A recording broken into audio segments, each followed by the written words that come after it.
Let's talk about GOATs, the greatest of all time. Who is the greatest of all time? LeBron? Michael?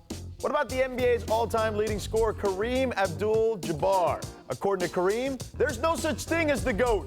He told the undefeated Mark Spears, the reason there's no such thing as the GOAT is because every player plays under unique circumstances. We played different positions, under different rules, with different teammates, with different coaches.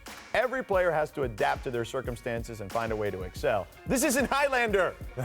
There can be more than one. That is amazing. I love that. Amin, do you agree with the cap? I just love that he watched Highlander. Of course he did. Come on, man. First of all, he was a movie star. What are we talking about? I just figured like he was like those were. He fought Bruce Lee, I man. know, that was a great movie, Yeah. man. But with his big foot, he put him right in the chest. Yeah, and Airplane. He was comedic genius in Airplane. Roger. Yeah. Roger. Yes. No, this is the thing that, like, same thing with who's better, the 73-win Warriors or the 72-win Bulls, and all these conversations. That's easy. It's the Warriors. Right. But it all comes back to the same thing. We always say, well, like, what rules are we playing under?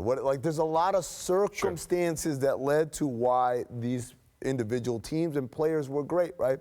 One of my big pet peeves is I was having this conversation with a younger basketball media person who was saying Isaiah Thomas, the original Isaiah Thomas, wouldn't survive in today's NBA. I mean, come on. And I said, why do you say that? He said, he shot 20% from three for his career. I said, you got to understand, he grew up middle school, high school, college. He had not seen a three-point line until he got to the NBA. Right. So, of course, that's not part of his arsenal. If he were born in today's era generation and was 22 years old or whatever, yeah, of course he'd be a great three-point shooter because he was a great shooter from everywhere else on the floor. To your point, before you go, Royce, I think he's the only guy to beat Jordan, Bird, and Magic in the playoffs. Yes. So Isaiah Thomas would be great in any I just use that as an example. No, I'm with you. I'm with you. You know, like the idea that we try to compare people without the context of what they accomplished this stuff in. Well, it's that binary kind of thinking where it's like you can only plug this player into this era, as if that Isaiah Thomas or Larry Bird or whoever it might be wouldn't get better. Of course. And wouldn't evolve themselves. And by the way, the opposite is true. People think that somehow LeBron played in the handshake era.